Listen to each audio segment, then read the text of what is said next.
कई सारे फिल्में इस आधार पर बनी कि हमारी संस्कृति के अंदर वो कहानियां हैं जो लोगों को आकर्षित कर सकती है और संस्कृति के साथ जुड़ के फिल्में बन सकती है। तो कहीं ना कहीं नेशनलिज्म के साथ जुड़कर एक फिल्मों का दौर वहाँ पर हुआ। उसमें जो मैं अपना एक आयाम रखता हूँ वो ये है कि इतना खूबसूरत 110 साल का इतिहास रहा, लेकिन इसमें जो सामाजिक बुराइयों की जब बात आती थी, चाहे वो मसाला सिनेमा हो या अल्टरनेटिव सिनेमा हो या उसके बाद का मध्यम मार्ग का जो सिनेमा हो, उसमें कहीं ना कहीं जाति का सवाल हमेशा नदारद रहा।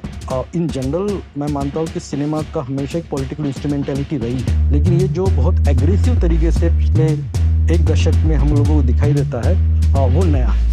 तो ये एक नेगेटिव पार्ट इस 10-15 सालों में आया है और इसलिए मैंने कहा कि एक क्रिटिकल मास होना चाहिए जो इस तरह का सिनेमा देखे, उसको क्रिटिसाइज करे, उसको इंगेज करे, उसकी रिव्यू लिखे, उसको लेकर बोले कि ये एक घटिया सिनेमा है।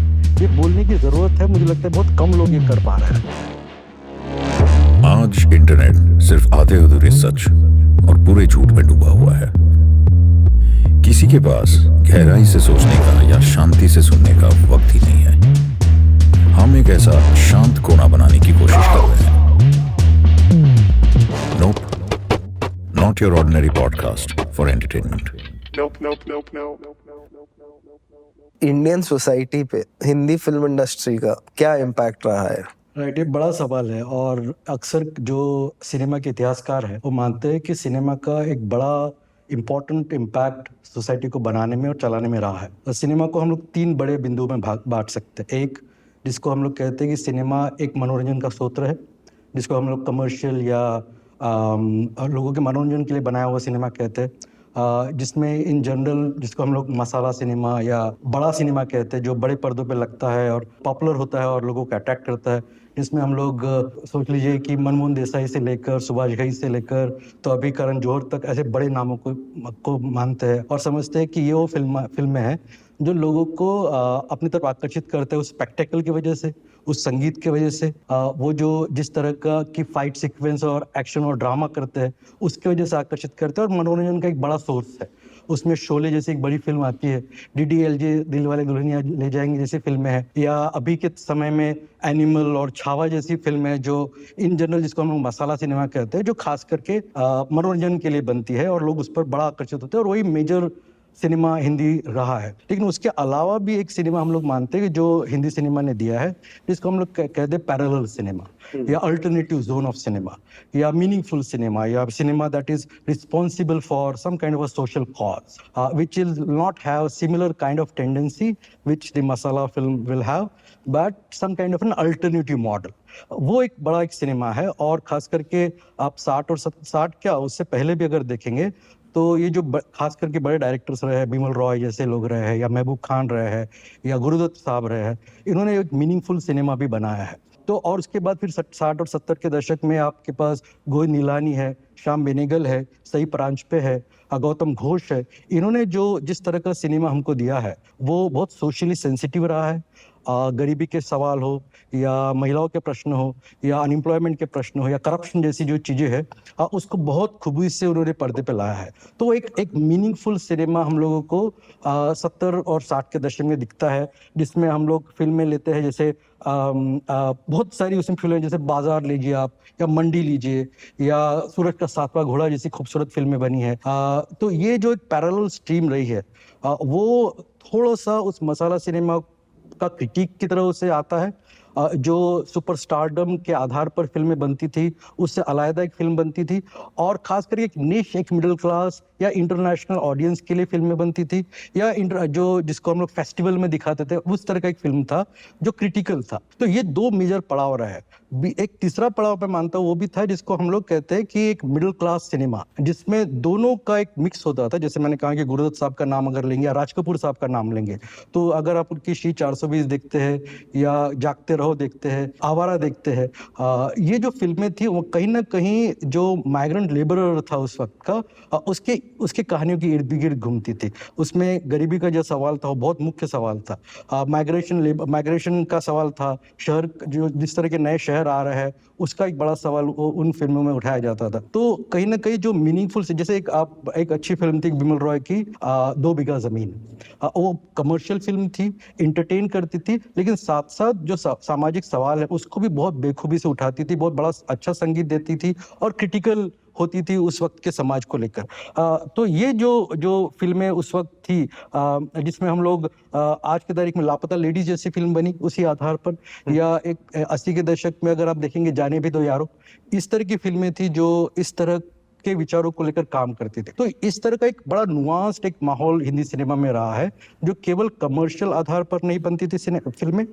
उसमें एक क्रिटिकल, एक अल्टरनेटिव सोर्स, एक सोशल रिस्पॉन्सिबिलिटी भी थी, और वो एक बड़ा पायदान रहा है। मैंने अपने काम में जिस तरह के सिनेमा में देखता हूँ उसमें ये एक सवाल भी उठाता हूँ कि इतना खूबसूरत एक माहौल रहा, 110 साल का बड़ा इतिहास है जिसमें तरह तरह के राजनीतिक विश्लेषण रहे हैं सिनेमा के, कि जब माना जाता है कि जब दादा साहेब फाल्के फिल्म बना रहे थे 1913-1914 के आसपास, तो माना जाता था कि जो राष्ट्रीय आज़ादी का जो आंदोलन है, खास कर गांधी जी के आने के बाद, तो उसमें कहीं न कहीं सांस्कृतिक राष्ट्रवाद की कल्पना की जा रही थी, और माना जाता था कि फाल्के कहीं न कहीं अपनी फिल्मों के माध्यम से जो ब्रिटिश साम्राज्यवाद है उसके खिलाफ एक आंदोलन चलाना चाहते थे, और इसलिए माइथोलॉजिकल सिनेमा का बड़ा पदार्पण हुआ, और उसमें जो हिंदू माइथोलॉजीज है उसको लेकर बड़ी फिल्में बनी, चाहे राजा हरिश्चंद्र ही क्यों ना हो, या फिर राम राज्य क्यों ना हो, या कीचक वध क्यों ना हो। कई सारे फिल्में इस आधार पर बनी कि हमारी संस्कृति के अंदर वो कहानियां हैं जो लोगों को आकर्षित कर सकती है और संस्कृति के साथ जुड़ के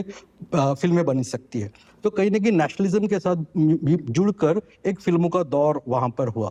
उसके बाद आप देखेंगे कि 50 और 60 के दशक में, जिसको हम लोग हिंदी का गोल्डन एज कहते हैं, जैसे मैंने सारे नाम लिए, गुरुदत्त साहब, बिमल रॉय, राज कपूर, चेतन आनंद, ये सब बड़े लोग क्लासिकल सिनेमा बनाने वाले, इन्होंने भी जो जिसको हम लोग कहते हैं कि आज़ादी के बाद की एक राष्ट्र निर्माण की प्रक्रिया शुरू हो रही है, नेहरूयन सोशलिस्ट एक वैल्यूज देश के अंदर आ रहे हैं, तो उसके साथ कहीं ना कहीं सामंजस्य बनाकर, उसके साथ कहीं ना कहीं एक मिलाप बनाकर जो सिनेमा आया वो बहुत खूबसूरत सिनेमा था। जैसे मैंने कहा कि बूट पॉलिश जैसी फिल्म हो या 2 आंखें 12 हाथ जैसी फिल्में हो, वो जो राष्ट्रीय आंदोलन का नींव थी, जिसको हम लोग सेक्युलरिज्म कहे, सोशलिज्म कहे, इसके आधार पर फिल्में बनना शुरू हुई थी, और खूबसूरत फिल्में उस वक्त बनी। और फिर इसका, जैसे मैंने कहा कि पैरेलल सिनेमा भी वो दर्शाता है कि हम लोग कहीं ना कहीं सिनेमा सामाजिक जो कुरीतियां है उसको दर्शाने का काम करती है।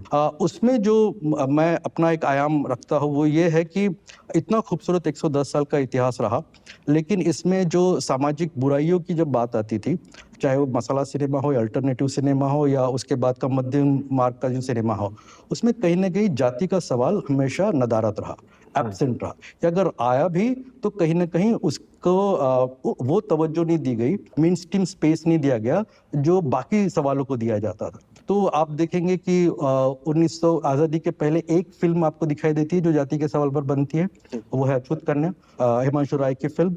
और वो फिल्म ऑफ कोर्स थोड़ा एक गांधीयन मॉडल है उसके अंदर, कि कहीं ना कहीं समरसता के आधार पर जाति का सवाल कैसा सॉल्व किया जाए, इसकी कोशिश उस फिल्म में होती है। या आज़ादी के बाद आप सुजाता जैसी फिल्म देखते हैं, वो बिमल रॉय की फिल्म, जिसमें अगर फिर से आप वही उस तरह का एक जो गांधीयन मॉडल है उसके आधार पर किस तरह का जाति निर्मूलन का काम हो सकता है वो कोशिश करते हैं। लेकिन आप वहीं देखिए कि उस वक्त भी, आज़ादी के समय में भी, एक बड़ा आंदोलन देश भर में जाति उन्मूलन के लिए रहा है, जिसमें डॉक्टर बाबा साहब अम्बेडकर एक बड़ा नाम रहा है, और वो आज़ादी की लड़ाई में भी बहुत सक्रिय थे और सामाजिक उत्थान के लिए भी लगातार काम कर रहे थे। और जिस शहर में फिल्में बन रही थी, बॉम्बे उस वक्त, उसमें अम्बेडकर का योगदान बहुत सक्रिय था।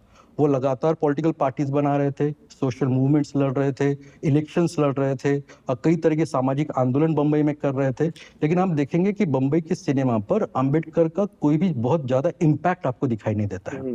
तो कहीं ना कहीं आप देखेंगे कि सिनेमा का सरोकार रहा है सामाजिक चेतना के साथ और सामाजिक चेतना को बढ़ाने के लिए, लेकिन जब जाति का प्रश्न आता है उसमें कहीं ना कहीं वो इस इश्यूज को हाशिए पे रखती है। इसलिए आप देखेंगे कि पूरे 1970 तक जो 2 या 3-4 फिल्में हम लोग गिन सकते हैं, जैसे जैसे मैंने कहा कि अछूत कन्या है, या सुजाता है, या गंगा जमुना है, या 70 के दशक में गंगा की सौगंध है। ये कुछ कुछ नाम मात्र की फिल्म है जिसने जाति का सवाल उठाया, उस पर बातचीत की और एक ठीक ठाक पहलू उस पर दिया। लेकिन जैसे मैंने कहा कि जाति का सवाल बड़ा करने में अम्बेडकर का और तमिलनाडु में पेरियर का बड़ा नाम था, लेकिन इनकी जो दृष्टि है, इनका जो पर्सपेक्टिव है, कहीं ना कहीं सिनेमा से लगभग नदारद रहा, नहीं के बराबर रहा।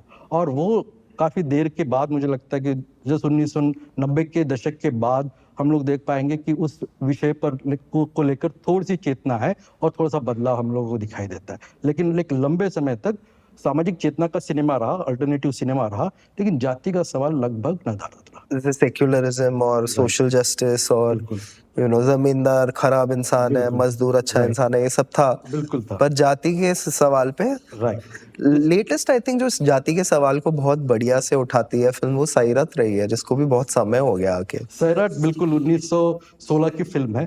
तो अगर सैरट आई थिंक ये ना जो मराठी फिल्म थी, मराठी सैरट अभी लेटेस्ट फिल्म है 2016। हाँ 2016। तो अगर आप देखें थोड़ा सा, अगर इतिहास में अगर जाकर देखते हैं हम लोग, तो जाति पर जो सवाल जो फिल्में बनी उसमें जैसे मैंने ये 4-5 नाम मैंने लिए कि अछूत कन्या, सुजाता, गंगा जमुना, और उसके बाद गंगा की सौगंध एक कमाल की फिल्म, अगर आपको कभी मौका मिलता है तो प्लीज़ उसको देखें, क्योंकि वो 78 में बनी हुई फिल्म है, जिसमें आप देखेंगे कि जो दलित पात्र है वो गांधीयन पात्र है। उसकी एक दलित बेटी है जो एक वहाँ के ग्वाला के साथ प्यार करती है, और उनके अलायंस के आधार पर वो एक ठाकुर के खिलाफ लड़ाई लड़ते हैं। अमिताभ बच्चन ने रोल किया गंगा का, जो हथियार उठा लेता है, डाकू बनता है और वहाँ का जो ठाकुर है उसके खिलाफ बगावत करता है। उसमें जो प्राण का कैरेक्टर, जो दलित कैरेक्टर है, वो इतना खूबसूरत रचा गया है कि दलित, जिसको हम लोग आज की तारीख में ओबीसी या बहुजन कहते हैं,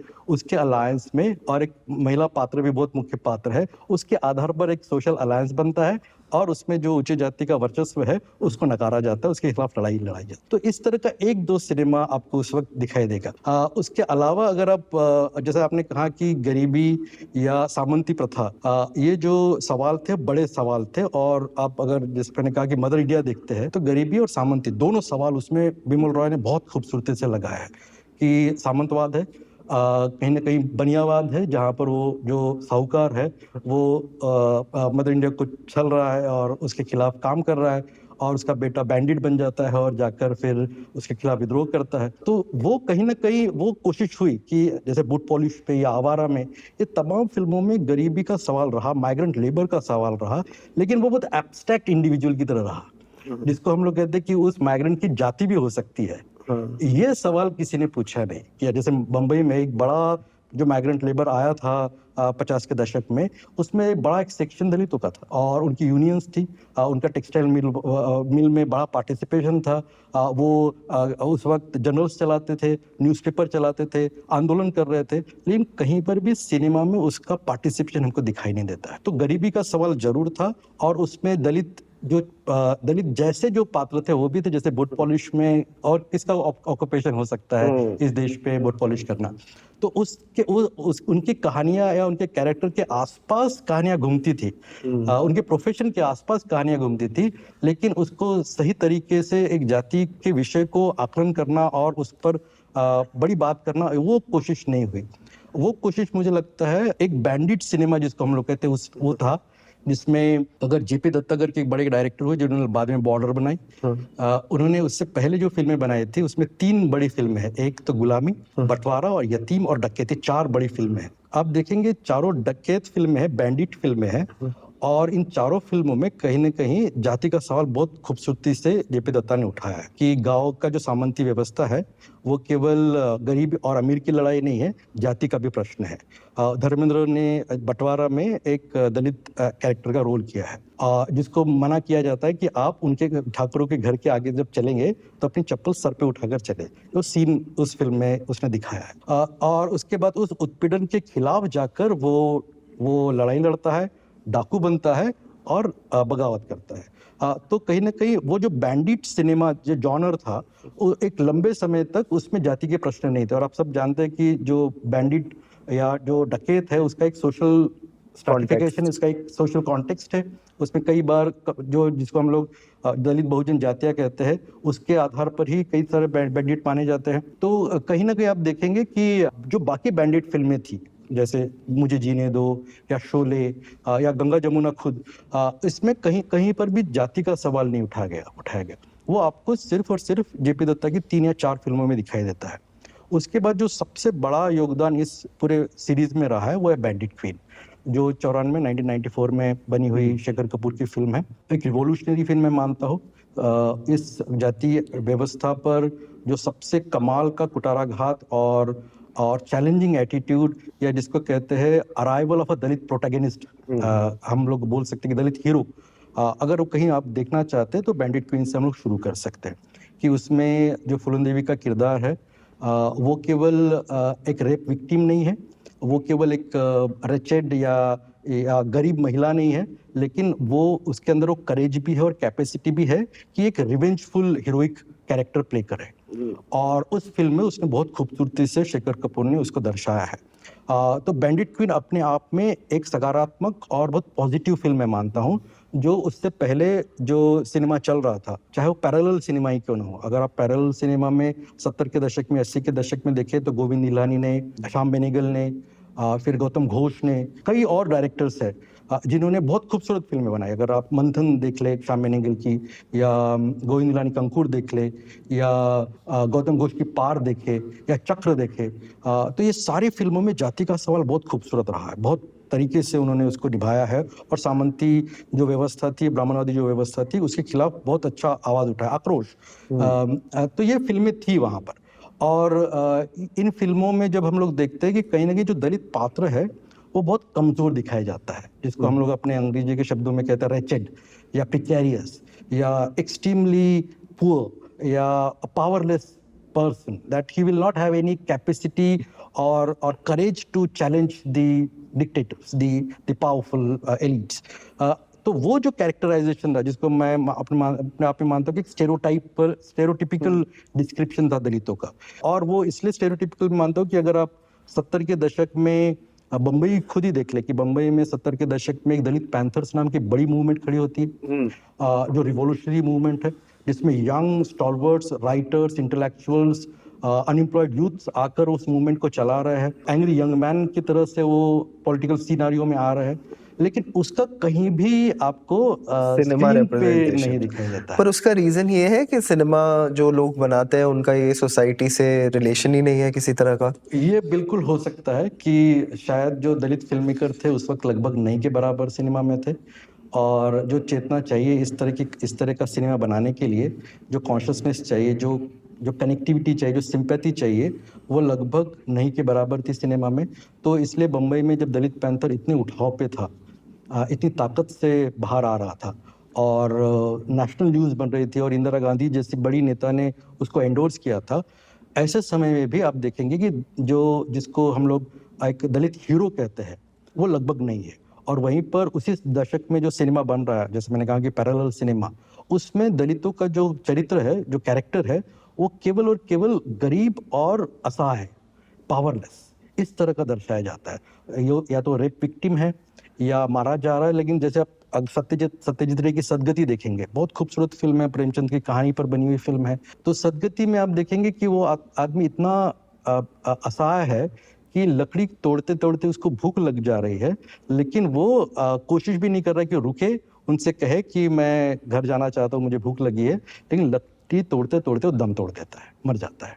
तो इस तरह का जो पावरलेसनेस है वो कैरेक्टरिस्टिक, आप दामूल देखें प्रकाश झा की, या चक्र देखें जिसे माइग्रेंट लेबर की कहानी है, तो आप कहीं ना कहीं जो दलित चित्रण है वो उस पावरलेस की तरफ है, जो यथार्थ नहीं है, उस वक्त की सच्चाई नहीं थी। जैसे मैंने कहा कि पैंथर्स बॉम्बे में एक्चुअली एक्टिव थे और कोशिश कर रहे थे कि उनको हीरो की तरह ट्रीट किया जाए, उनको इंटेलेक्चुअल्स की तरह देखा जाए, उनको पोएट्स की तरह देखा जाए, उनको राइटर्स की तरह देखा जाए, जो दुनिया बदलने के लिए तैयार है। इस तरह का एक विवेचन था उस वक्त। लेकिन आप देखेंगे कि सिनेमा कहीं पर भी उसको मराठी सिनेमा में 1 या 2 फिल्में हैं उसको लेकर, लेकिन हिंदी में लगभग नहीं के बराबर है। तो वो एक गैप रही है कि जो राजनीति में या सामाजिक स्तर पे जो आंदोलन चल रहे हैं, जो चेतना आ रही है, जो बदलाव घट रहा है, उसको सिनेमा कहीं ना कहीं आकलन नहीं करता है या उसके साथ रूबरू नहीं होता है। तो जो ये बोला जाता है कि सिनेमा समाज का आईना है, वो इस प्रश्न पे तो कहीं लगता नहीं कि समाज को दिखाने में सिनेमा ने बहुत अच्छी कोशिश की है। पर जैसे लोग कहते हैं कि एक तरफ है कि आपका कोई टच ही नहीं है सोसाइटी से, आपको दिख ही नहीं रहा ये। दूसरा कहते हैं लोग के छल कपट है, आपको दिख भी रहा है तो आप उसे छुपाना चाहते बिल्कुल। हैं। तो आपका क्या पॉइंट ऑफ व्यू है, क्या है? जैसे कि मैंने कहा कि सिनेमा इतना एक कमर्शियल मीडियम है, एक बिजनेस एंटरप्राइज की तरह देखा जाता है, और इसलिए माना जाता है कि जो कहानियां बिकेगी, जो मार्केट के लिए अवेलेबल होगी, जो लोगों को उत्साहित करेगी, उनको उस स्पेक्टेकल में लेकर आएगी, उसी तरह का कहानियां बननी चाहिए। तो ये एक बड़ा मापदंड सिनेमा का हमेशा रहा है, और बड़ी जिसको हम लोग इंडस्ट्री कहते हैं, वो उसी मापदंड पर चलती है कि ये इंडस्ट्री है, इसमें आप बहुत अच्छा सिनेमा बनाने की जरूरत नहीं है। तो ये मापदंड होने की वजह से ये नुकसान हुआ है। तो cinema as an art form, as a sensitive art form, as a socially responsible art form, ये चुनिंदा लोग ही है जो कर पाते हैं। जैसे अब मैंने कहा कि बिमल रॉय अक्सर इस विषय पर फिल्में बनाते थे, और वो एंटरटेनमेंट भी फिल्म में होती थी और उसमें सामाजिक सरोकार भी होता था। तो ऐसे कुछ चुनिंदा डायरेक्टर्स हमेशा रहे हैं, और इसका बदलाव आप देखेंगे कि 90 के बाद होना शुरू हुआ है कि एक ऐसा एक फिल्म में बनाने वालों का एक ऐसा समूह आया है जो जाति के सवालों को थोड़ा सीरियसली लेता है। वो हो सकता है कि 80 के दशक में बीएसपी की उभार से शुरू होता हो, कि उत्तर प्रदेश में और कई नॉर्थ इंडियन स्टेट्स में जो दलित चेतना, जो राजनीतिक चेतना आई है, उसकी वजह से एक नया मिडिल क्लास आया है, एक नया इंटेलेक्चुअल क्लास आया है जो लिख रहा था, और जो दलितों के सवाल है उसको बड़ा कर रहा था नेशनल लेवल पर, इंटरनेशनल लेवल पर।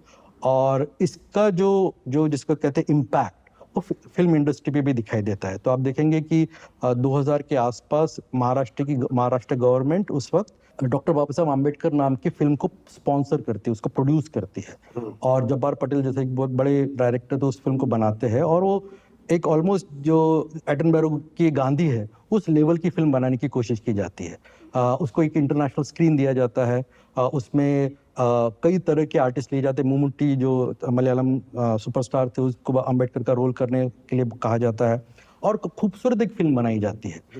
तो ये एक फिल्म, और उसके अलावा जैसे मैंने कहा बैंडिट क्वीन, ये दो फिल्मों में ने 90s के दशक में थोड़ा सा बदलाव लाया। और उसके अलावा फिर 90s में बवंडर नाम की एक फिल्म आती है, जिसमें एक सही घटना पे आधारित फिल्म थी, जिसमें एक रेप विक्टिम कोर्ट जाती है और न्याय के लिए लड़ती है।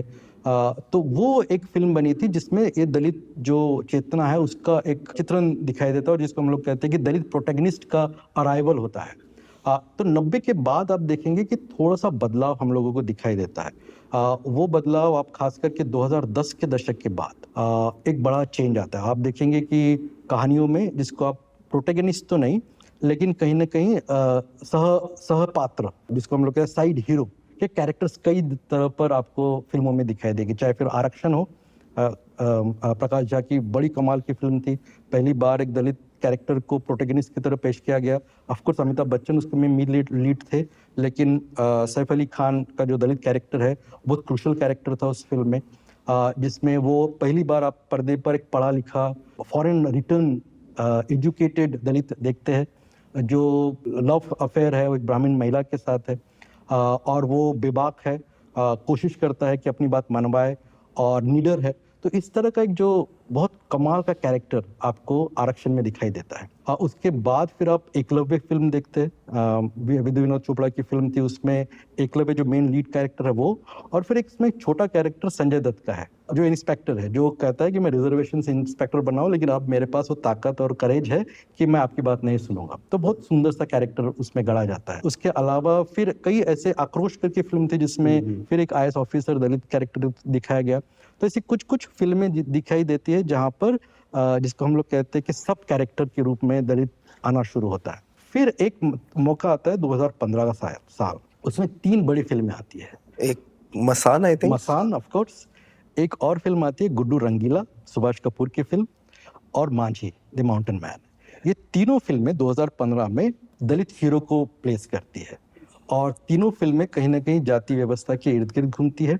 दलित कैरेक्टर को as a heroic character develop करती है और उसके एस्पिरेशंस जो है उसको दिखाती है। चाहे मसान में वो एक इंजीनियर बच्चा है, वो घाट पे काम करता है दिन भर, लेकिन इंजीनियरिंग की पढ़ाई करता है और किसी के साथ प्यार में है। तो उसकी जो एस्पिरेशंस है, वो जो अपना घाट छोड़कर शहर जाना चाहता है और अच्छी नौकरी करना चाहता है, वो कहानी उस बच्चे की है। तो बहुत मार्मिक और बहुत सेंसिटिव तरीके से नीरज घायवान ने उस फिल्म को बनाया। माउंटेन मैन भी उसी तरह की कहानी की एक लव स्टोरी है, जिसमें उसका दलित होना अपवाद है, लेकिन वो प्यार में पड़ा हुआ है और अपने प्यार की खातिर वो पूरा पहाड़ तोड़ देता है। या गुड्डू रंगीला में आप देखेंगे कि वो दलित है, उसके घर में कांशीराम की तस्वीर है, अंबेडकर की तस्वीर है, लेकिन वो सामंती व्यवस्था के खिलाफ हीरो बनकर लड़ना चाहता है, रिवेंज लेना चाहता है और अपने प्यार को जीतना चाहता है। तो ये 2015 का जो साल है, ये 3 फिल्में मुझे लगता है कमाल की फिल्में रही, जिसको मैं कहता हूँ कि दलित प्रोटैगनिस्ट को एस्टेब्लिश किया कि दलित प्रोटैगनिस्ट के इर्द गिर्द कहानियां बिनी जा सकती है, उसको एक हीरोइक एलिवेशन दिया जा सकता है। जो नया दलित समाज आया है, खास करके जिसको हम लोग लिबरलाइजेशन कहते हैं, उसके वजह से या एजुकेशन की वजह से या रिजर्वेशन की वजह से या यूनिवर्सिटी में पढ़ने की वजह से जो एक नया दलित समाज आया है, उसका कहीं ना कहीं एक आप पार्टिसिपेशन सिनेमा में देख सकते हैं। लेकिन ये बहुत लेट आया, जैसे मैंने कहा कि लगभग 110 साल का बड़ा इतिहास है, लगभग 100 साल के बाद ये एक थोड़ा सा आयाम बदला है। और उसका एक बड़ा अभी कारण, दूसरे बहुत सारे कारण हैं कि क्यों ये बदल रहा है। जैसे मैंने कहा कि सिर्फ राजनीतिक चेतना नहीं, लेकिन एक क्लास का उदय भी होता है। एक दलित जो वर्ग है वो अपने आप में बहुत सक्रिय वर्ग बनकर पिछले 20-30 सालों में उभर के आया है। तो उसमें सिनेमा पे उसका हस्तक्षेप भी दिखाई देता है और उसका कंट्रोल भी दिखाई देता है। एक बात मैं कहना चाहता हूँ कि इसमें 2 रीजनल जो सिनेमा है, मराठी और तमिल, इनका बहुत बड़ा योगदान है। वो इसलिए क्योंकि अगर आप मराठी सिनेमा में देखें तो सैराट या उससे पहले नागराज मंजुले की फैंड्री, ये 2 फिल्मों ने कमाल कर दिया। कमाल इसलिए क्योंकि वो बॉक्स ऑफिस सक्सेसफुल थी, उसका इंटरनेशनल एक्लेम मिला और दोनों कहानियां कहीं ना कहीं दलित पात्रों के इर्द गिर्द घूमती है और दलितों द्वारा बनाई गई फिल्म है। एक्टर से लेकर उनकी झुंड भी बहुत अच्छी थी, बहुत कमाल की पिक्चर थी। और चैतन्य तमाने की जो कोट अद्भुत फिल्म, कोट भी बहुत बढ़िया फिल्म थी। बिल्कुल। तो ये तो फैंड्री और उससे पहले उसकी शॉर्ट फिल्म थी, उसको राष्ट्रीय पुरस्कार था नागराज मंजुले को। तो ये 2 या 3 फिल्मों ने थोड़ा सा आयाम बदला और माना गया कि सैराट मराठी की आज तक की सबसे बड़ी कमर्शियल हिट है। उस फिल्म ने 120 करोड़ का बिजनेस किया और अभी तक कोई भी और फिल्म उसके आसपास नहीं पहुंच पाई है। तो उसके वजह से माना गया कि दलितों के कहानी के इर्द गिर्द अगर आप एक बेहतरीन फिल्में बनाते हैं तो उसका दर्शक अवेलेबल है। तो मुझे लगता है कि उसका एक बड़ा असर हिंदी सिनेमा पे पड़ा। दूसरा जो तमिल सिनेमा है, जिसमें 3 बड़े डायरेक्टर्स उसी दशक में आए बाहर, जिसमें पा रंजीत सबसे बड़ा नाम है, उसके अलावा वेट्रीमारन और माली सेल्वराज, ये 3 लोगों ने जो कमाल की फिल्में दी है, आर्टिस्टिक, गजब की सेंसिटिविटी, सोशल कॉन्शियसनेस और दलित कैरेक्टर को प्रमुख भूमिका देना, ये जो तीनों डायरेक्टर्स ने तमिल सिनेमा में किया है वो अद्भुत हुआ और उसका असर हिंदी सिनेमा में पड़ा, क्योंकि ये दोनों जगहों पर कमर्शियली हिट फिल्में थी। दर्शकों ने इसको बहुत सराहा, पसंद किया और सुपर हिट फिल्में रही। असुरन सुपर हिट फिल्म थी। तो मुझे लगता है काला और कबाली, क्योंकि रजनीकांत थे तो उन्होंने इतना बड़ा बिजनेस किया, इंटरनेशनल एक्लेम्ड फिल्में बनी, तो उसका असर हिंदी सिनेमा में पड़ा। और उसके बाद से मुझे लगता है हिंदी सिनेमा में दलित पात्र या दलित प्रोटैगनिस्ट या हीरो आना लगभग शुरू होता है।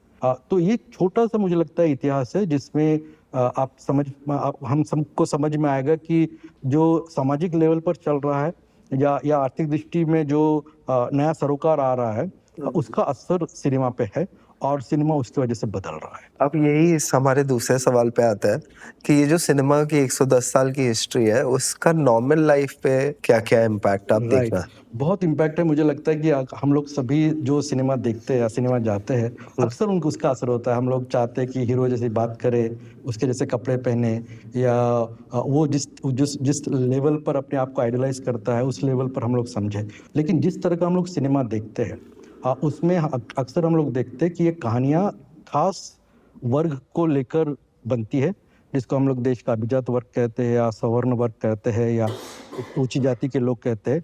लगभग सारी की सारी कहानियाँ, यानी हिंदू का एक बड़ा विश्लेषण आया है 2013 और 14 की सारी फिल्में उन्होंने उठाई और देखा कि लगभग 78 फिल्मों में जो मुख्य किरदार है वो अपर कास्ट है, उच्च जाति का है, सवर्ण है। और फिर उसके बाद कुछ चुनिंदा फिल्मों में मुस्लिम कैरेक्टर है और बाकी माइनॉरिटीज़ का रिप्रेजेंटेशन है। लेकिन हमारी कहानियाँ अक्सर इन्हीं लोगों की कहानी के इर्द गिर्द घूमता है और उसी को आइडलाइज किया जाता है। जैसे अगर आप जैसे मैंने 4-5 जो बड़ी फिल्में की कहीं कि शोले आप ले या DDLJ आप ले या एनिमल आप ले या बजरंगी भाईजान आप ले, कहीं ना कहीं सारे फिल्मों के जो पात्र जो मुख्य किरदार है वो ऊंची जातियों के किरदार है और उन्हीं की इर्द गिर्द घूमती है। तो सिनेमा इन जनरल जो अभिजात वर्ग है उनके सोशल और कल्चरल इंटरेस्ट को रिप्रेजेंट करता है। जो जिसको हम लोग बड़ा दलित बहुजन आदिवासी समाज कहते हैं, इनकी कहानियां हम लोग नहीं बता पाते हैं। अब माना जाता है कि जो अभिजात वर्ग है उन्हीं की कहानियां उनको इंस्पायर करेगा। इनकी कहानियां जो है वो जातिगत है और उनमें वो कैपेसिटी नहीं है कि वो एक हीरोइक रिप्रेजेंटेशन दे पाए उनकी कहानियों के द्वारा। तो इसलिए जो मैंने दलित कहानियों का जिक्र किया, आप देखेंगे कहीं ना कहीं जो पात्र है उस दलित जाति से ऊपर नहीं निकल पाता, एस्केप नहीं कर पाता, उसको उसके जाति का ही काम करना पड़ेगा और जाति के आधार पर ही कहानी बतानी पड़ेगी। ये जो कंट्रोल है वो सोशल एलिट्स पे कंट्रोल नहीं है, वो कुछ भी कर सकते हैं, वो हीरो बन सकते हैं, वो विलेन बन सकते हैं, वो स्पेस में जा सकते हैं, वो क्रिकेट खेल सकते हैं, उनके ऊपर जाति का कोई नियंत्रण नहीं है। लेकिन वो जाति की कहानियां ये भी बांधते हैं कि अगर आप शोले देखेंगे तो जो ठाकुर कैरेक्टर है वो बिल्कुल लीडर है और उसको कोई कमी नहीं है, वो जो बताता है कि वो ठाकुर होने का उसको गर्व है। या DDLJ खत्री पंजाबी फैमिली की कहानी है, या सारी कहानी अगर आप देखेंगे तो जाति ओमनी प्रेजेंट है हर सिनेमा में कि बिना जाति का कोई कहानी बन नहीं सकती। लेकिन अगर आप उस पात्र की जाति आप पासवान कर दे या यादव कर दे तो पूरी कहानी का जो मजा है वो अलग हो जाएगा। तो अगर अपर कास्ट हीरो है तो एक जनरल कहानी बनती है, लेकिन जैसे ही आप उसमें कोई दलित या OBC या आदिवासी कैरेक्टर आप डाल देते हैं तो कहानी का रुख बदल जाता है, उसका टेस्ट बदल जाता है। तो इसलिए मैं जो कह रहा था कि सिनेमा का अपना एक कंट्रोल है, अपना एक इंटरेस्ट है जो खास करके अभिजात जो जातियां है या जो सवर्ण जातियां है उनके इर्द गिर्द, उनके इंटरेस्ट के इर्द गिर्द घूमता है। उसके इंटरेस्ट को वो चैलेंज नहीं कर पाता है और बाकी वर्गों का जो पार्टिसिपेशन है वो लगभग नदारद है। और जो छोटा मोटा पार्टिसिपेशन हम लोग मुस्लिम एलिट्स का देखते हैं या अभी पिछले कुछ दशकों में जिसको डोमिनेंट कास्ट कहते हैं, जाट या सिख जो आइडेंटिटी है, उसका एक पार्टिसिपेशन बड़ा है सिनेमा में।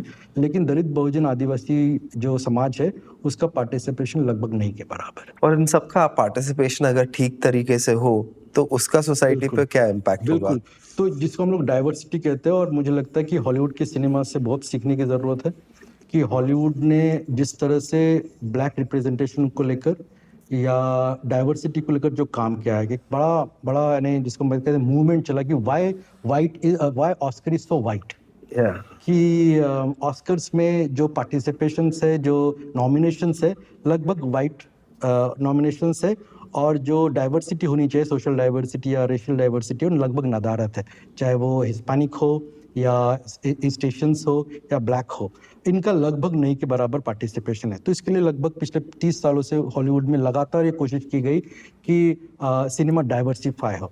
और आप देखेंगे कि उसका जो इम्पैक्ट हुआ कि हॉलीवुड आज की तारीख में एक बहुत डाइवर्स फिल्म इंडस्ट्री है, जिसमें आपके पास स्पाइक ली जैसे डायरेक्टर्स है, इवा दुवार्ने जैसे डायरेक्टर्स है, डेंजल वॉशिंगटन जैसे सुपर हीरो है, या चैडविक बॉसमैन जैसे बड़े कलाकार हैं। तो आप देखेंगे कि कहीं ना कहीं जो ब्लैक सिनेमा या ब्लैक कैरेक्टर्स या ब्लैक एक्टर्स का जो कंट्रोल रहा है, या एंग ली जैसे फॉरेनर आकर हॉलीवुड में सबसे बड़ा नाम कमाते हैं, तो ये जो डाइवर्सिटी हॉलीवुड ने दी है, मुझे लगता है उससे सीखने की ज़रूरत है। हमारे देश में जो डाइवर्सिटी वो लैंग्वेज के आधार पर है कि अलग अलग रीजन का अपना अपना सिनेमा है, लेकिन उस रीजन के सिनेमा में अगर आप थोड़ा सा सोशल स्ट्रैटिफिकेशन देखेंगे तो या तो ये ऊंची जातियों के कंट्रोल में है या वहाँ के डोमिनेंट कास्ट के अधीन है, जिसमें सोशल डाइवर्सिटी लगभग नदारत है। तो जो हॉलीवुड ने करके दिखाया है और कोशिश की लगातार कि ब्लैक सिनेमा एक मुख्य धारा का सिनेमा बने और सिर्फ नॉमिनल कैरेक्टर्स नहीं लेकिन ब्लैक कैरेक्टर्स जो हो सुपर हीरो के भी रोल करे। ब्लैक पैंथर या उससे पहले अगर हैंकॉक देखते विल स्मिथ की तो सुपर हीरो है, ब्लैक सुपर हीरो उन्होंने बनाया। तो इस तरह की जो कोशिश है, जो इनोवेशन है, जो इमेजिनेशन है, वो हमारे सिनेमा में लगभग नहीं के बराबर है।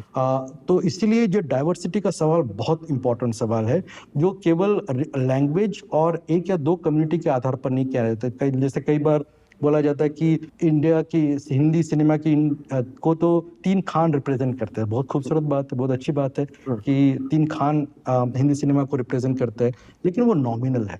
अगर आप उसके पर्दे के पीछे जो लोग काम करते हैं उसका भी आकलन करेंगे, और हिंदू ने वो भी काम किया 1913 और 14 के दरम्यान कि डायरेक्टर्स, टेक्नीशियंस, म्यूजिशियंस, सिनेफोटोग्राफर्स, इनका अगर भी लेखा जोखा देखते हैं कुछ 2 सालों की फिल्मों का भी, तो भी पता चलता है कि ये इंडस्ट्री पे एक खास तरह के लोगों का डोमिनेशन है, कंट्रोल है, और वो कंट्रोल डाइवर्सिफाई होने की जरूरत है। लेकिन आज की तारीख में हम लोग उस डाइवर्सिटी की तरफ बढ़ते हुए नहीं दिखते। थोड़ा जो बदलाव आया है कि पर्दे पर दलित कैरेक्टर आना शुरू हुआ है। उसका बड़ा इम्पोर्टेंट रोल मुझे लगता है जो OTT प्लेटफॉर्म्स आया है अभी पिछले 10-12 सालों में, उसका भी बड़ा इम्पैक्ट हुआ है कि एक नया तरह का सिनेमा, नए तरह की कहानियाँ आना शुरू हुई है, और उसके वजह से सिनेमा पर उसका असर है। लेकिन जब तक पर्दे के पीछे फिल्म बनाने वाले जो टेक्नीशियंस होते हैं उसमें भी वो डाइवर्सिटी नहीं आएगी तो मुझे नहीं लगता कि बहुत ज़्यादा बदलाव आ रहा है। तो हॉलीवुड से मुझे लगता है थोड़ा, या यूरोपियन सिनेमा से थोड़ा सा सीखने की हिंदी सिनेमा को बहुत ज़रूरत है। क्योंकि वो जो सोशल कंपोजिशन है, चाहे वो आर्ट डायरेक्टर हो, म्यूजिशियन हो, कैमरामैन हो, वो सबका गेज अपर कास्ट गेज ही है। इसकी वजह से एक तरह की ही फिल्में बन रही है। बिल्कुल। तो ये अगर बदलता है तो मुझे लगता है कि जैसे मुझे बड़ा एग्जांपल सैराठी है कि उसमें फिल्म डायरेक्टर से लेकर, स्क्रीन राइटर से लेकर, एक्टर से लेकर, म्यूजिशियन से लेकर, लगभग जिसको हम लोग कहते हैं कि नॉन ब्राह्मण कास्ट से आते हैं और कोशिश करते हैं कि बेहतरीन सिनेमा बने, और बनता भी है और लाजवाब सिनेमा बनता है। तमिलनाडु में वो कोशिश लगातार होते आई है और उसका एक बड़ा इतिहास है उसके सोशल मूवमेंट का और फिल्मों को सोशली रिस्पॉन्सिबल सिनेमा बनाने का। तो हिंदी में वो करने की ज़रूरत है। जैसे मैंने कहा कि पर्दे पर केवल और केवल पर्दे पर 2-4 फिल्में आ जाना या 2-4 कैरेक्टर आ जाने से बहुत ज़्यादा हासिल नहीं होगा। उसकी ज़रूरत है कि एक तो इंडस्ट्री सोशल डाइवर्सिटी, कास्ट के क्वेश्चन को, दलितों के सवाल को, आदिवासियों के सवाल को बहुत सिंसियरली समझे, और सिनेमा को सिर्फ कमर्शियल एंगल से या इंडस्ट्री के एंगल से ना देखे, cinema as a responsible art form की तरह देखे।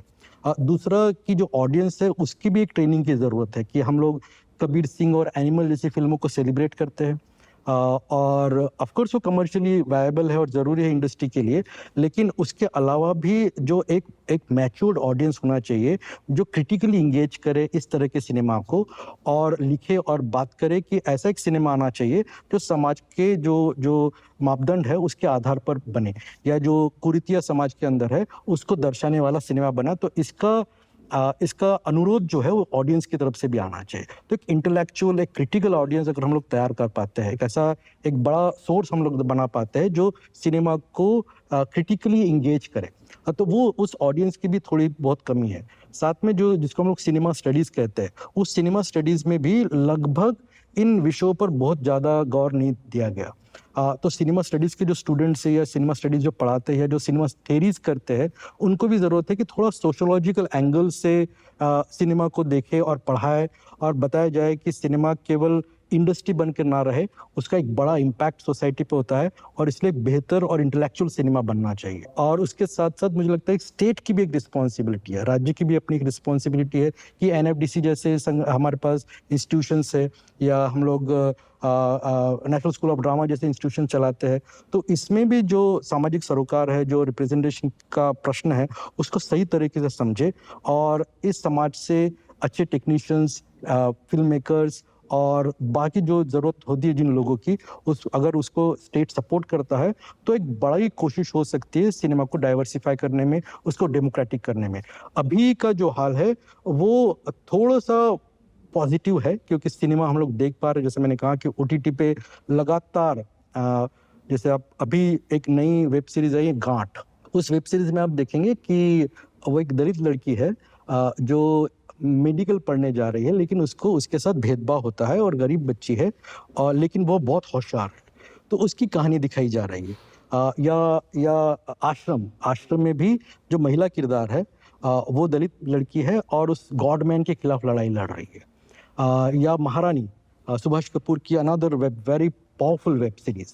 तो उसमें अब भी आप देखेंगे कि वो दलित बहुजन कम्युनिटी से बिलोंग करती है, लेकिन बहुत मैकेवेलियन है, बहुत शार्प है, बहुत स्मार्ट है, और उस बिहार की राजनीति में महिला होने के बावजूद भी, एक कमज़ोर तबके से होने के बावजूद भी बहुत तरीके से अपनी राजनीति को रख पाने में सक्षम है। तो उस तरह के हीरो आप इसमें, और एक बहुत खूबसूरत वेब सीरीज अब अगर मैं बताना चाहूँ तो वो है सुधीर मिश्रा की सीरियस मैन। कमाल की वेब सीरीज है। यानी आप जिस तरह से मैं कह रहा था कि ऐसा कैरेक्टर होना चाहिए जो सिर्फ अपने जाति के आधार पर ही बर्ताव ना करे, परफॉर्म ना करे, लेकिन एक normal nuanced regular human being हो, एस्पिरेशनल पर्सन हो। I think serious man film थी ना, सिटीजन फिल्म थी, मनु जोसेफ की किताब पे यस थी। Yes, correct. And Sudhir Mishra did that. एक चीज मुझे आपसे पूछनी है कि ये तो सिनेमा और उनकी रिस्पॉन्सिबिलिटी को लेके, बट अब जो चल रहा है कि सिनेमा सरकार का माउथ पीस ही बना हुआ है। बिल्कुल बिल्कुल। उस पे आप जैसे बिल्कुल। टॉयलेट एक प्रेम कथा हो गई है। बिल्कुल। तो ये जो पूरा एक बदलाव पिछले 10 सालों में आया है, खास करके जिसको हम लोग कहते हैं हिंदुत्व जॉन, कि आइडल जो सरकार की विचारधारा है उसके आधार पर सिनेमा बनेगा, और खास करके कम्युनल एंगल को लेकर एक फिल्म बनाई जाएगी, और सिनेमा जो है वो सरकार का इंस्ट्रूमेंट बन के रह जाएगा। तो एक बड़ा सेक्शन, बड़ा एक सिनेमा उसमें, जैसे मैंने कहा कि छावा को उसमें गिना जा सकता है, इतनी बड़ी सुपर हिट फिल्म है। तो वो कोशिश लगातार पिछले 15 सालों में लगातार की जा रही है कि सिनेमा का एक पॉलिटिकल इंस्ट्रूमेंटलाइजेशन हो, सिनेमा को इस्तेमाल किया जाए प्रोपोगंडा करने के लिए, चाहे फिर उसमें कश्मीर फाइल्स जैसी फिल्में क्यों ना हो। तो वो लगातार सरकार और फिल्म इंडस्ट्री में जो सरकार के चुनिंदा लोग हैं वो कोशिश जरूर कर रहा है क्योंकि वो समझते कि सिनेमा का बड़ा इम्पैक्ट समाज पर होता है। वो एक तरह का नॉलेज सोर्स है। जैसे मैंने कहा कि अगर आप मुगल आजम देखते हैं तो लगता है कि आपको मुगल हिस्ट्री पता है कि अकबर कितना कमाल का व्यक्ति था। उसी तरह से ये इम्पैक्ट देता है। तो मुझे लगता है ये जो सरकार है केंद्र में भी और महाराष्ट्र में, ये सरकार इस बात को समझती है कि सिनेमा का इस्तेमाल पॉलिटिकल प्रोपेगेंडा के लिए किया जा सकता है। तो उसमें बड़े सक्रिय तरीके से इस तरह की कहानी पिरोई जाती है, इस तरह की फिल्मों को प्रोत्साहन दिया जाता है, उसके टैक्स कट किए जाते हैं, और लगातार कोशिश की जाती है कि सिनेमा के थ्रू एक कम्युनल पोलराइजेशन किया जाए। तो ये एक नया आयाम है। इन जनरल मैं मानता हूँ कि सिनेमा का हमेशा एक पॉलिटिकल इंस्ट्रूमेंटलिटी रही है, ऐसा नहीं है कि ये बहुत नई बात है, लेकिन ये जो बहुत एग्रेसिव तरीके से पिछले एक दशक में हम लोगों को दिखाई देता है वो नया है, और इसमें डायरेक्ट पार्टिसिपेशन है, और सरकार एक स्वयं शामिल है इस तरह के प्रोपेगेंडा मशीनरी में। तो ये एक निगेटिव पार्ट इस 10-15 सालों में आया है, उसको मुझे लगता है जरूर हम लोगों ने अनदेखा नहीं करना चाहिए। वो एक बहुत ही क्रिटिकल और इसलिए मैंने कहा कि एक क्रिटिकल मास होना चाहिए जो इस तरह का सिनेमा देखे, उसको क्रिटिसाइज करे, उसको इंगेज करे, उसकी रिव्यू लिखे, उसको लेकर बोले कि ये एक घटिया सिनेमा है। ये बोलने की जरूरत है। मुझे लगता है बहुत कम लोग ये कर पा रहे हैं आज की तारीख में। बेसिकली बीच में कोई फेस्टिवल हुआ था गोवा में, तब कोई फिल्म मेकर ने कश्मीर फाइल्स को देखकर बोला था कि ये तो ये कंपटीशन में डालने वाली फिल्म नहीं थी, हाइपर नेशनलिज्म तरह की बात की उसने। पर हमारे वाले तो कुछ बोल नहीं पाए सिनेमा को लेकर। बट सरकार का माउथपीस बनने वाला सिनेमा बहुत ही बिल्कुल। तो जैसे मैंने कहा कि पिछले 10 सालों में लगातार कोशिश हुई है, लगातार, और ये कोशिश इसलिए वो कर पा रहे हैं क्योंकि सिनेमा का जो कैरेक्टर है वो लगभग बदल गया है कि एक तो इंडस्ट्रियल कमर्शलाइजेशन कि सिनेमा वही चलना चाहिए जो स्पेक्टेकुलर हो, चाहे वो बाहुबली क्यों ना हो या पुष्पा क्यों ना हो। स्पेक्टेकल अगर नहीं है तो आपका सिनेमा अच्छा नहीं है।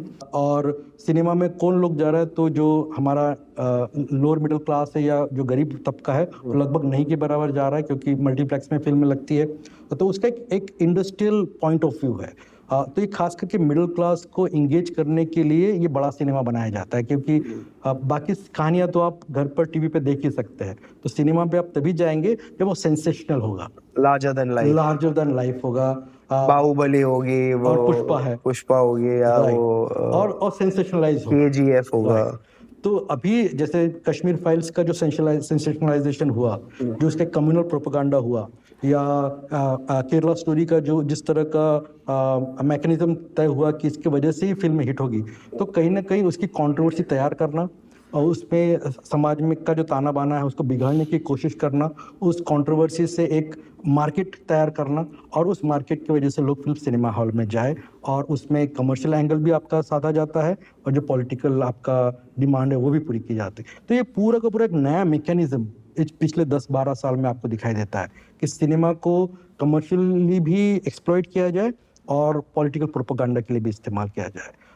और जैसे मैंने कहा कि बहुत ज़्यादा इसके खिलाफ में विरोध हमको इंडस्ट्री में भी दिखाई नहीं देता है, और जनरल सिविल सोसाइटी में या जो इंटेलेक्चुअल क्लास है हमारा, उसमें भी बहुत ज़्यादा इसको लेकर कोई ज़्यादा चिंतन नहीं दिखाई देता है। तो जब तक ये चिंतन का विषय नहीं बनेगा, क्रिटिकलिटी का विषय नहीं बनेगा कि ये सिनेमा घटिया सिनेमा है, सिनेमा का रोल जो है वो दर्शकों की जो मनस्थिति है या दर्शकों को जो एक सोशल रिस्पॉन्सिबली बनाना है, वो जो कैरेक्टर सिनेमा का होना चाहिए वो लगभग नहीं के बराबर है। और इसीलिए 2-4 फिल्में बन सकती है, जैसे मैंने कहा कि पिछले साल लापता लेडीज, जो भी उसके प्रॉब्लम हो, लेकिन वो एक सार्थक फिल्म थी, महिलाओं के विषय पर बनी एक जबरदस्त फिल्म थी। उस तरह की कोशिशें ज़्यादा ज़रूरी है। आज की तारीख में हमारा सिनेमा, हमारी सिनेमा इंडस्ट्रीज फिल्में बनाने वाले इससे थोड़ा सा अलग है और एक खास तरह का बुरा सिनेमा बनाने में लगे हुए हैं। ये मेरा अपना मापदंड है आज की तारीख में सिनेमा को समझने का। एक प्रोपेगेंडा टाइप फिल्म बनाने के पीछे लोग लगे। जैसे लापता लेडीज भी थिएटर में तो नहीं चली, OTT पे आके चली। काफी लोगों का ये कहना है कि जो फिल्म्स है ना वो लोग देखने नहीं जाते और वो चलती नहीं है। एक तो ये बात है उनकी कि जब हम क्लोजर टू, पर वो भी गलत ही होगा शायद। पीपली लाइफ भी चली थी, वैसी फिल्में बहुत चली भी है, चलती है। यानी अगर आप अच्छी और सही जैसे आर्टिकल 15 खूबसूरत फिल्म थी, चली, सुपरहिट फिल्म थी, 100 करोड़ से ज्यादा का उसने बिजनेस किया। तो अगर आप, लेकिन उसके अलावा फिर भीड़ नहीं चली, भीड़ भी खूबसूरत फिल्म थी, बड़ी फिल्म थी, लेकिन वो नहीं चल पाई। तो सिनेमा चलना नहीं चलना मुझे नहीं लगता है कि वो डायरेक्टर के और जो जिस तरह का कंटेंट वो बनाता है उस पर बनता है। उसके अलावा भी बहुत सारे और आयाम होते हैं जिसके वजह से कोई फिल्म चलती है। लेकिन मुझे लगता है कि डायरेक्टर की या कहानी बताने वाली की मंशा पे फिल्म बननी चाहिए कि वो किस तरह की कहानी बताना चाहता है। हमारी जो कहानियाँ, जैसे मैंने कहा कि या तो ऊंची जातियों के पात्रों के इर्द गिर्द घूमती है, एक, दूसरा उनके इंटरेस्ट को सर्व करती है, 2, तीसरा कमर्शियल एंगल बहुत महत्वपूर्ण होता है उनके लिए, और चौथा आज की तारीख में कि कहीं ना कहीं पॉलिटिकल एस्टेब्लिशमेंट के साथ उनका एक रिश्ता बना रहे। वो पॉलिटिकल एस्टेब्लिशमेंट को चुनौती नहीं देना चाहते आज की तारीख में, जो पुरानी फिल्मों ने किया। जाने भी दो यारो उस जमाने की सबसे बेहतरीन फिल्म थी, इतनी क्रिटिकल, इतनी इंगेजिंग और इतनी बेहतरीन। लेकिन वो जो कोशिश उस जमाने में हुई, आज की तारीख में बहुत ही कम फिल्मकार है जो करना चाहते हैं। तो मुझे लगता है कि इस इंडस्ट्री में जो करेज होना चाहिए, जिसको हम लोग आर्टिस्टिक करेज कहते हैं, वो लगभग नहीं के बराबर। कुछ 2-4 लोग हैं जो कोशिश करते हैं, जैसे हंसल मेहता ने शाहिद बनाई, खूबसूरत फिल्म थी, अलीगढ़ बनाई, खूबसूरत बेहतरीन फिल्म थी, इन्होंने बनाई, मुल्क बनाई, बहुत सुंदर, अनुभव सिन्हा ने। तो कोशिश कुछ लोग करते हैं, लेकिन जिस तरह का हम लोग का एक ऑडियंस लगातार बनाया गया है कमर्शियल सिनेमा द्वारा, प्रोपेगेंडा सिनेमा द्वारा, मसाला सिनेमा द्वारा, स्पेक्टेकुलर सिनेमा द्वारा, वो जो ऑडियंस है वो उस ऑडियंस के वजह से ये जो इंटेलेक्चुअल सिनेमा हम लोग कह सकते हैं, या क्रिटिकल सिनेमा हम जो कह सकते हैं, या रिस्पॉन्सिबल सिनेमा कह सकते हैं, अल्टरनेटिव सिनेमा कह सकते हैं, उसका ऑडियंस भी बनाने की ज़रूरत है कि ऐसे लोग भी जाए और सिनेमा देखें। और शायद इसलिए चाहे सत्यजीत रे हो या ऋतिक घटक हो या श्याम बेनेगल हो या गोविंद निलानी हो, ये जो बड़े नामी गजब के डायरेक्टर्स हुए हैं, उसका सेलिब्रेशन लगभग नहीं के बराबर इस देश के अंदर है। और हम लोग जिनको सेलिब्रेट करते हैं, आप जानते हैं कि कौन कैसे डायरेक्टर्स को हम लोग सेलिब्रेट करना चाहते हैं। तो कहीं ना कहीं हमारे ऑडियंस का भी एक पहलू है जिसको समझना जरूरी है कि केवल ये अप्रिसिएशन कहाँ से आता है, समाज से अप्रिसिएशन आता है इन तरह की फिल्मों को। तो कहीं ना कहीं दोनों बराबर के रिस्पॉन्सिबल है, फिल्म बनाने वाले और उस फिल्म को देखने वाले। तो कहीं ना कहीं एक अगर हम लोग जिस तरह का प्रोग्राम चला रहे हैं, जिस तरह का आपका ये पूरा रिसोर्स तैयार होकर आ रहा है कि समाज के अंदर एक इंटेलेक्चुअल एबिलिटी आए, एक क्रिटिकल परसेप्शन आए, एक कला को देखने का नया जिसको कहते हैं विजन आए, अल्टरनेटिव सिस्टम आए, वो जो हाशिए पे चला गया है। इसलिए मुझे लगता है कि जिम्मेदारी हमारी ज़्यादा बढ़ गई है कि सिनेमा को हम लोग किस तरह से देखते हैं। ये एक बड़ा प्रश्न सभी लोगों के आगे आज की तारीख में मुझे लगता है।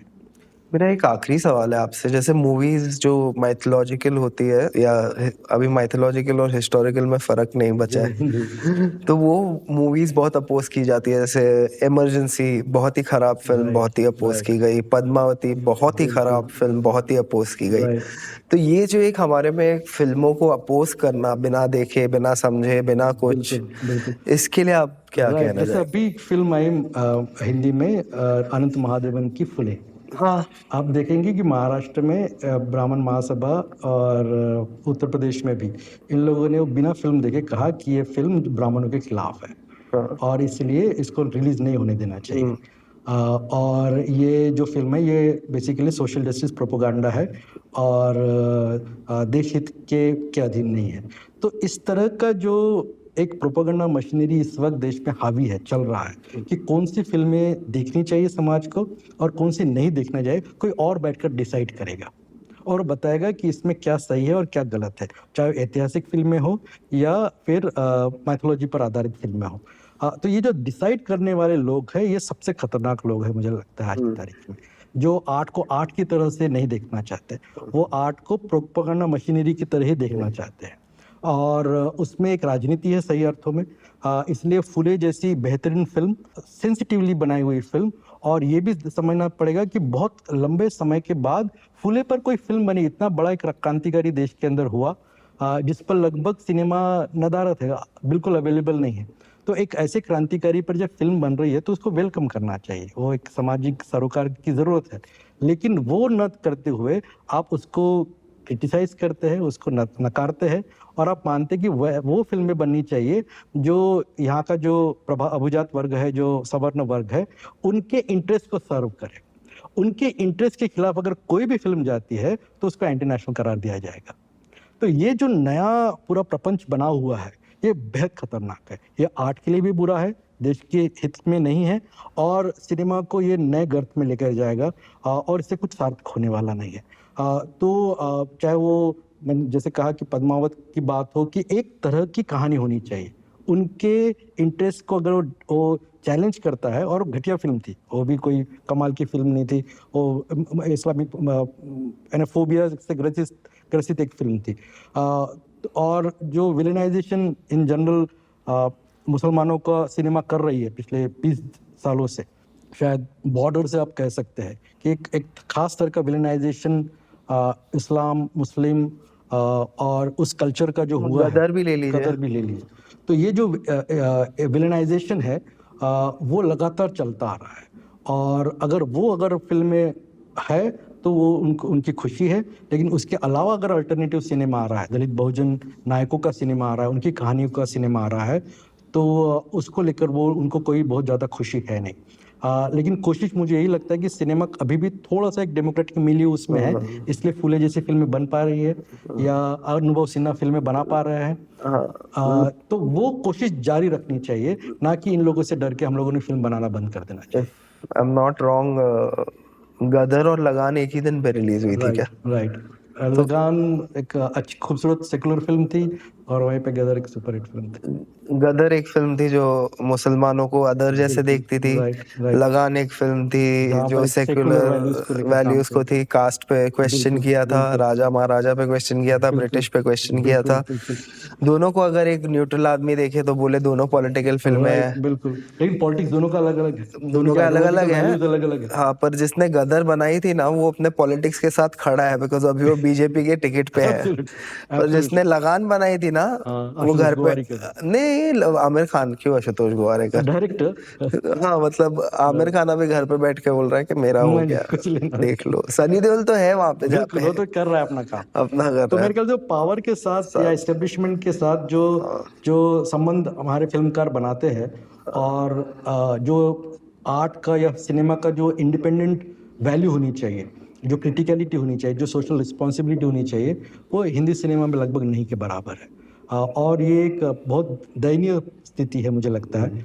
इसको बदलना चाहिए। 2-4 लोग हैं जो कर रहे हैं कोशिश, लेकिन एक बड़ा जिसको हम लोग कंटेमिनेशन है, पॉलिटिकल कंटेमिनेशन इंडस्ट्री का लगभग हुआ है, और वो कंटेमिनेशन कब जाएगा उसको कोई कह नहीं सकता।